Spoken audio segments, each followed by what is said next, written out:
ലോകത്തെ പള്ളിക്കാട് എടുത്ത് പരിശോധിച്ചാൽ കൂടുതൽ പ്രായമെത്തിയവരുടെ ഖബറാണോ പള്ളി മൈതാനിയിൽ ഉള്ളത്, അല്ല കൂടുതൽ പ്രായമെത്താതെ മരിച്ചവരുടെ ഖബറാണോ ഉള്ളത് എന്നൊരു കണക്കെടുപ്പ് നടത്തിയാൽ ബഹുഭൂരിപക്ഷം ഖബറും വയസ്സ് കുറവുള്ള കാലത്ത് മരിച്ചവരായിരിക്കും എന്ന് സ്വൈദുൽ ഖാത്തിർ എന്ന ഗ്രന്ഥത്തിൽ ഹാഫിദ് ഇബ്നുൽ ജൗസി റഹിമഹുല്ലാഹ് എഴുതി വെക്കുന്നുണ്ട്.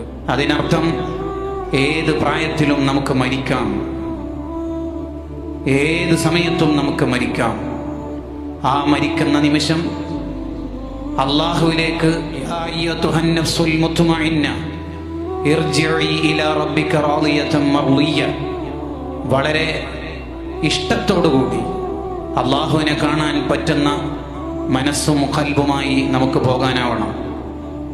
നാം ഭൂമിയിൽ ജീവിച്ച കാലത്തിനേക്കാൾ എത്രയോ ഡബിളായിരിക്കും ഭൂമിയുടെ അടിയിൽ ജീവിക്കേണ്ടത്, അഥവാ ഖബറിൽ.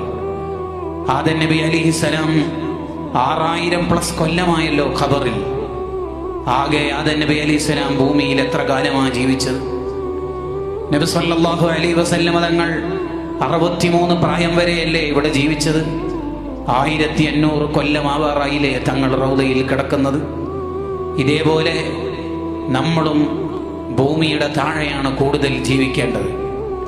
അങ്ങനെ ഭൂമിയുടെ താഴെ ഖബറിൽ മനോഹരമായ ജീവിതം നയിക്കണം എന്നുണ്ടെങ്കിൽ ഭൂമിയുടെ മുകളിലുള്ള കുറഞ്ഞ കാലം അയ്യുക്കും അഹ്സനു അമല, നല്ല മനുഷ്യനായി ജീവിക്കണം. അതാണ് അലി റളിയല്ലാഹു അൻഹു പറഞ്ഞത്, അൽയൗമ അമലുൻ വദൻ ജസാഉൻ. ഇവിടെ നമ്മൾ പണിയെടുക്കേണ്ട കാലമാണ്. ആസ്വദിക്കേണ്ട, ഉറങ്ങേണ്ട, സുഖിക്കേണ്ട കാലം വരാനുണ്ട്.